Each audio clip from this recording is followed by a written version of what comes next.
there, brilliant people. So today I'm going to talk about one of the intuitive languages, and this is one of the auditory intuitive languages. The one I'm going to talk about is when our intuition talks to us in tones. So it's like we're actually hearing different frequencies. So it's not like listening to me talk where you're hearing the words. It's more like you're hearing different frequencies. So one of the stranger things that can happen with this is that sometimes when people are, first of all, opening up their intuition, they sometimes can experience a bit of tinnitus, like so ringing in their ears. Now, tinnitus itself, can be a true medical condition, and it needs, support and appropriate help because it can have to do with pressure on the nerve to your ear, on the auditory nerve. Of course, being a chiropractor, there are certain chiropractic adjustments that can take some of that pressure off. Doing exercises, particularly important at the moment to, open up your upper chest and get your neck back into a healthy position. There's a particular exercise called the Brugger exercise that's really good for that, because when we're spending so much time at home and on the computer, sometimes that can result in a bit of neck strain. So that can be important. Also, sometimes lying down with a neck roll. So a roll under your neck can help take some of that pressure off. But that's tinnitus. Sometimes the tinnitus, though, it's not really the auditory nerve. It's actually we're hearing things with our brain in that intuitive way. But the problem is so we're hearing the tones, but we're not interpreting them properly.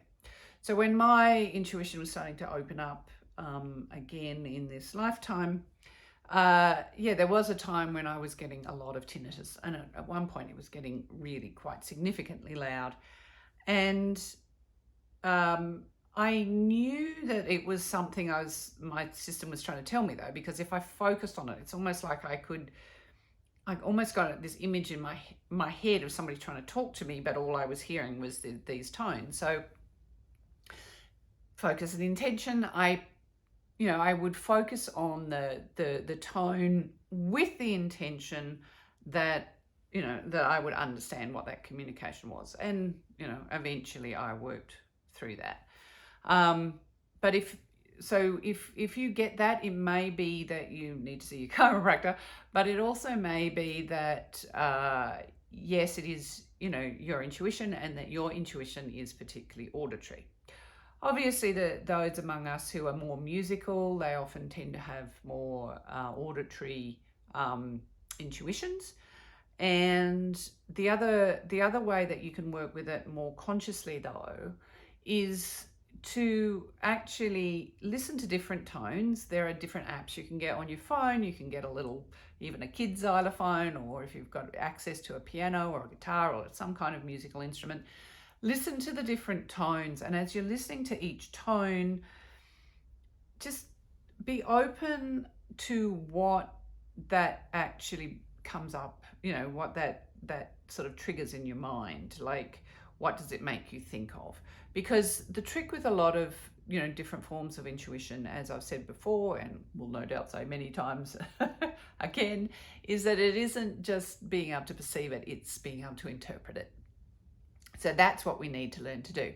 So by learning to interpret it, you'll find that then you won't necessarily need to get such loud tones, if that's where the tones are coming from. So by learning to understand that this tone means that and that tone means that, then it'll be more like a conversation rather than somebody trying to nag you constantly. Yes, so I hope you found that helpful. And as always, if you've got any questions, put them in the comments below. And if that is your intuition, well, work with that. And also, as with all the intuitive languages, even if it's not your primary intuitive language, it sometimes can develop almost like a secondary language. So be aware of that, regardless of how you work with your intuition. And until next time, remember that you're brilliant.